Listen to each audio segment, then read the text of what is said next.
4 new stages. That is right, guys. We are getting 4 new stages in the Artifact Material Raid. People have been asking me and asking everyone forever, when is Artifact Material Raid 21 coming out? You know, for all the original gear raids, gear raid 1, 2, and 3, you know, you get to 18, and then the really hard stuff is 19, 20, and 21. It stopped cold in Artifact Material Raid at 18, and quite frankly, it is noticeably easier to beat the hardest stage here, stage 18, than to beat a 121, a 221, or a 321. This is all the original main PvE content in the game, right? So people speculated 21 must be coming eventually, and it's going to be great. Well, they did you one better. This is going to go up to 22. How cool is that? We are getting 19, 20, 21, and a bonus 22. This is going to be really interesting stuff, guys, because for one, if you like challenges in the game, without a doubt, these will be very hard. I would assume, again, very melee-based stages. But on top of that, if and when you are able to clear them, you can essentially target what kind of materials you're looking for, what kind of artifacts you are hunting. You have a bit of control now. 19 and 20 will be the same difficulty, but from one of them you'll get one thing, one of them the other, and then also 21 and 22 will be the same difficulty, but you'll have the same targeting methods. There is a lot to break down here. This is very exciting. You can tell I am excited, so let's get into it. I want to start with a brief disclaimer. I did have surgery yesterday. I'm a little out of it. I hope this is a good video, but I won't know until I watch it afterwards. Regardless, it's going to be really good information, so let me tell you all about it, and let's break it down.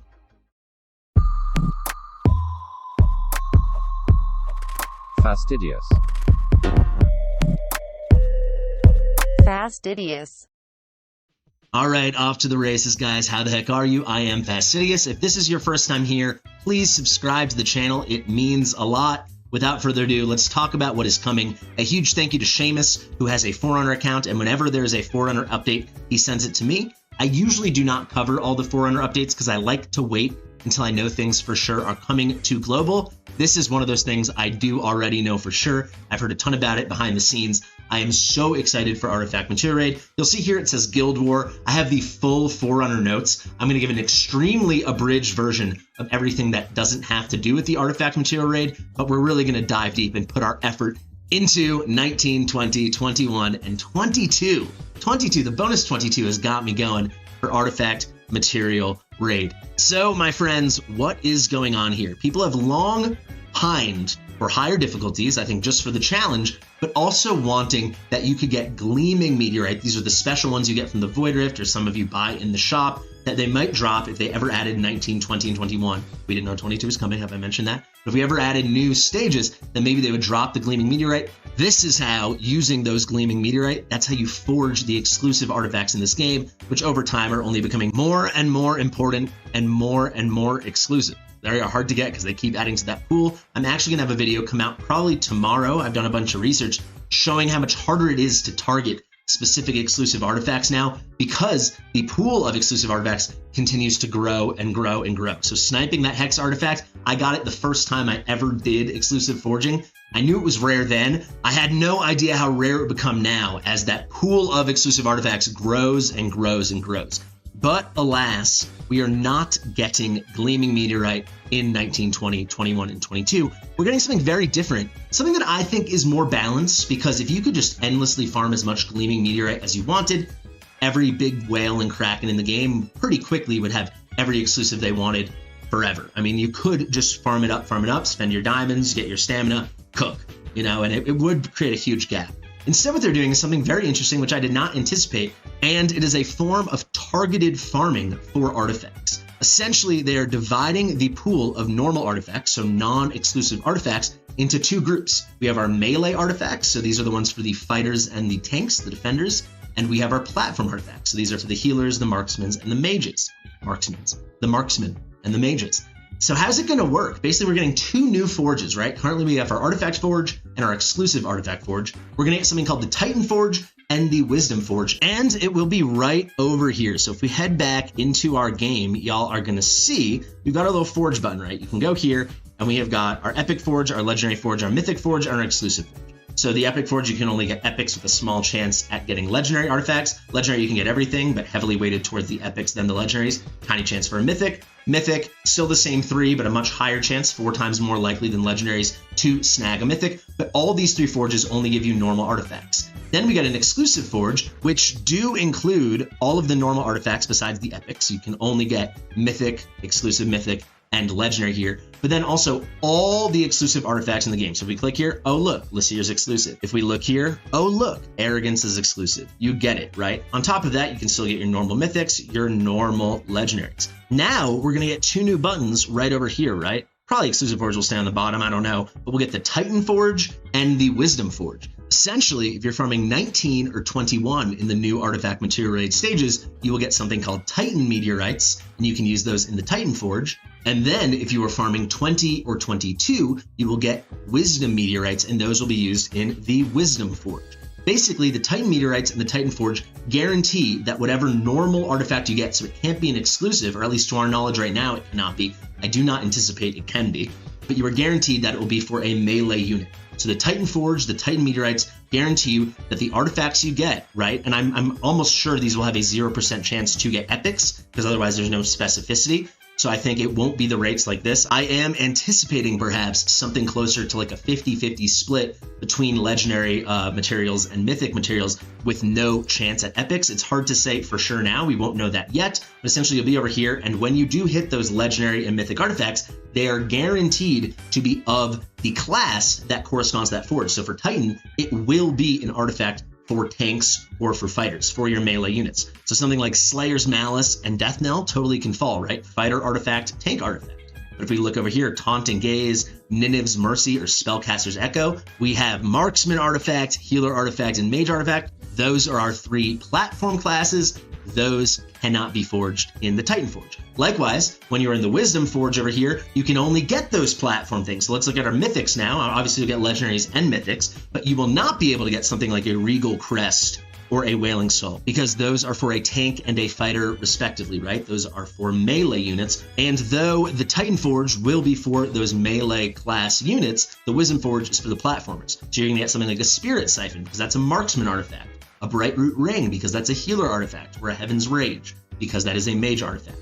This, I believe, is going to be very powerful for a lot of players, especially once you are in that late game headed into the end game where, you know, it's random what drops. So you might have a bunch of well-developed Spirit Siphons and Tear of Twilight, but you desperately need Wailing Skull. So now you will farm, if you're hunting for that Wailing Skull, exclusively stage 19 or 21, which will be the improved version if you have already done it. They actually have the same base drops, the base range of Titan Meteorite for both of them, and it's the same thing for 20 and 22 for the Wisdom Meteorite. I assume you have a higher chance to get a higher drop on 21 and 22 than 19 and 20 respectively. You also get more Mithril, but you will strictly focus, if you're going for that Wailing Skull in my example, on 19, or if you've cleared the harder stage, 21, because you're guaranteed you're getting the materials that will forge melee artifacts. So it can only be for tanks, only can be for fighters. So this drastically limits the pool. Thus, with a smaller pool, you have a far higher chance to hit on those coveted Wailing Skulls in my example that you are looking for.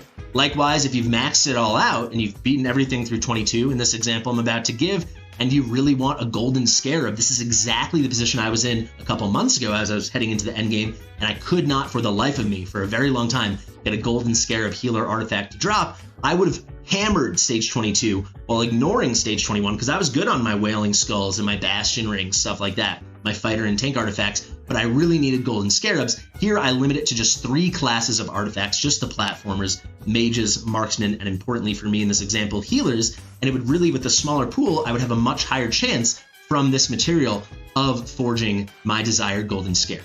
So you can see it's got better base drops, right? If we know it goes from 2 to 10 at 18, and those are just your general flawless meteorite. So here we have our specific targeted Titan and Wisdom meteorites, and the drops, instead of from 2 to 10, are 3 to 12.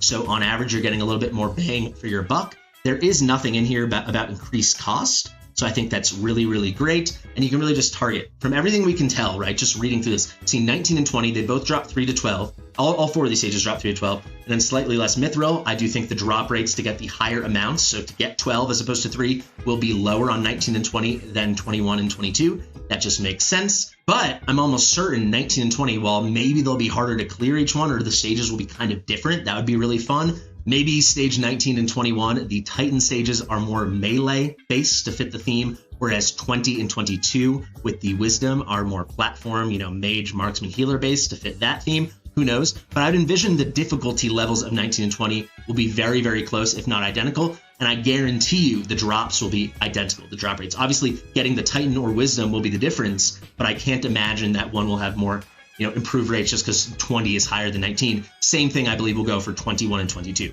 Those two obviously will be paired as like the best thing to do, depending on what you're hunting for, better than 19 and 20. But I think base pairings of 19 and 20 and then 21 and 22 will be the same kind of drops. So I think it's really cool stuff. Let me actually take you through the notes and then we can wrap it up. I think I'm very, very thorough. I hope I've been clear. Again, it's hard to say, I'm kind of groggy, but basically we're getting 2 new forges added. As I said, it's going to be in the forge page like I showed you. The requirements in the Titan forge, you need Titan meteorites. Who would have guessed it? Those can be farmed in 19 and 21 of the new artifact material raid stages.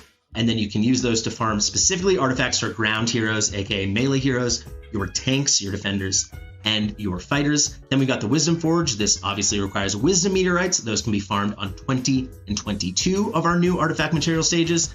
And with those, you can farm artifacts specifically for our platformers, our marksmen, our mages, and our healers. They're adding the new stages. So if we go over here, you can see it's 19, 20, 21, and 22. I told you everything. You can see the drop range is identical for all of them, 19 through 22. It's always 3 to 12 materials. The difference is 19 and 21 drop your Titan meteorites, so those specific crafting materials, where 20 and 22 drop the Wisdom, so those specific kind of meteorites. The only key difference we're seeing is the amount of mithril you can get. 19 and 20 is slightly lower, 8 to 12, than 21 and 22, which is 9 to 14. And the key thing, I think without a doubt, even in that 3 to 12 range, you'll have higher likelihoods, higher probability of hitting the big drops, the 10, 11, 12 meteorites in one go from 21 and 22 than from 19 and 20.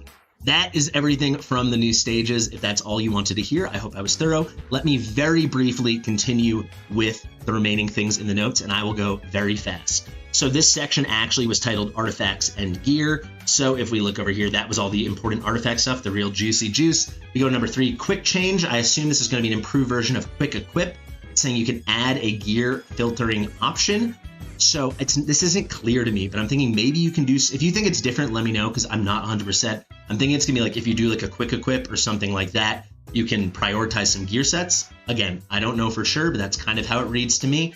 Number 4, they're optimizing the layout and logic of recommendation settings interface. So we already are getting our new and improved customized gear recommendations that was supposed to come last week. We'll see when that update actually arrives. I'll have a video explaining whatever the heck I think's going on with the update very soon, but they're already improved that layout and the logic. Who knows if this is going to come immediately to global for us when it originally comes, or we're going to get the version they have currently on Forerunner, because this is live on Forerunner, and then we will have to wait for the improved version that Forerunner is going to get now. They're also improving the smoothness and frame rate of the gear interface. It's been so laggy. I hope they also improve the smoothness and certainly the frame rate in the market. The Dwarven Association is such a hot nightmare. We go to others. They optimize the rewards and high difficulty of Drake's Chasm. So this is Guild Boss 1. This is very exciting to me. You can no longer get extracts, mythic or legendary extracts, from your chest rewards in Nightmare 3 and Nightmare 4.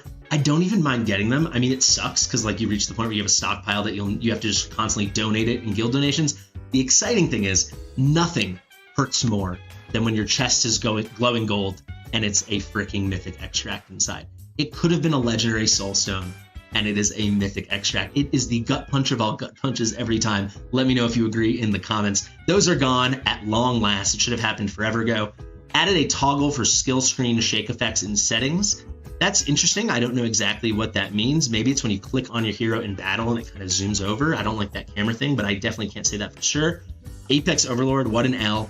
They are adjusting it, so now the top 300 people make it. It's not just 200, it's 300. So in a game where you have tens and tens of thousands of people playing, 300 people get to make it now. And as we know with the Apex shop, which it does look like they're working on before it comes to global. So that's why I haven't made a video kind of saying how bad it is, because it's not here yet. But if it comes in its current incarnation on Forerunner, if that is how it arrives to global, we've got a big problem, because that shop is a total hot mess. So they're making it 300. They should make it 1,000. Honestly, they should. They should make Overlord now like 4,000, and they should make it 1,000, or they should make this 800.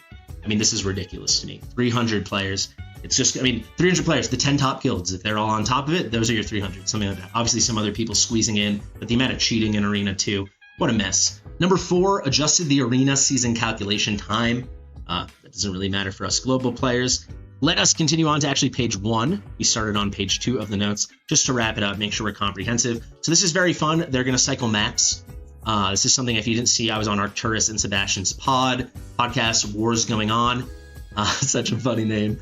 And in it, I talked about how a great thing they could do to kind of like counter metas is be changing the maps all the time. Looks like they're going to flirt with it. You can see regarding the central keep and the defense towers that they had for Season 4, in Season 5 things will change just a bit. So Season 4, that central keep map will be used again. So in the new Season 5, the central keep will now use the Season 4 defense towers map. So gone with that central keep map, the defense tower, the normal tower map is becoming the central keep map. And then the old defense tower, that's out the window, and we're getting a brand new defense tower map. If they can cycle this at least once a season, I would think there should be 2 rotations per season would be my ideal. So like one every like 2 to 4 weeks it's swapping out. But even if it's just one big change like this every season, that will keep it a lot fresher. They'll continue in future guild seasons, so they're definitely listening to us. That's very cool. We're getting a handful of new Season 5 Demon Soldiers. Actually, we're not. We're getting one. It's the epic Demon Soldier Garnet Guardian. I don't know why I thought it was more than that. There you have it. The final thing I will say is in Season 5, looks like, who knows how well you have to succeed in it to make it happen, you can get a free-to-play skin. This is for greed. It's a very cool skin if you have not seen it yet, so you will be able to get that as an exclusive guild reward. Nice little trophy that you can actually have one of your characters donning, wearing, if you will. Guys, thank you so much for watching. This was actually extremely hard for me to film. I'm sorry to keep bringing it up. The amount of times I've had to restart because I forgot what I was talking about. But I do think it was a clear and nice product. If you do appreciate it, please do give the video a thumbs up. If you like my stuff, hit the notification bell and please subscribe. Subscribers across all channels I've seen in Watcher Realms are very down the past week. You know, normally if we're expecting 40 to 60 sub days on my channel, it's been like 10 to 20 the past week. So the views are great though, so thank you for that. But if you haven't subscribed, please consider doing it. It's like half of you guys. I'll probably make a big announcement at the start of one video one day begging people to subscribe. We're getting towards 20K. You guys can tell I work very, very hard at this. Whether you think it's a real job or not, to me it is, and it's definitely how I support myself. I have not taken a single day off in over a year, including days like this where I'm, you know, up to the sky with up to the sky high on painkiller meds because I literally had surgery yesterday. Not begging for your sympathy, but I am begging for your sub, so definitely consider doing that. Thank you so much for watching. I have been Fastidious. Bye, guys. And really quick, I do want to give a huge thank you and a huge shout out to R-Type, who edited this video for me. This guy is honestly the best. I'll have the link to his YouTube channel in the description and the top pin comment. He deserves all the love. The past few weeks of my channel would not have happened in the way they did without him. I know he's watching this right now as he edits. I love you, dude. You're the best. Thank you so much. I have to go lie down. Peace.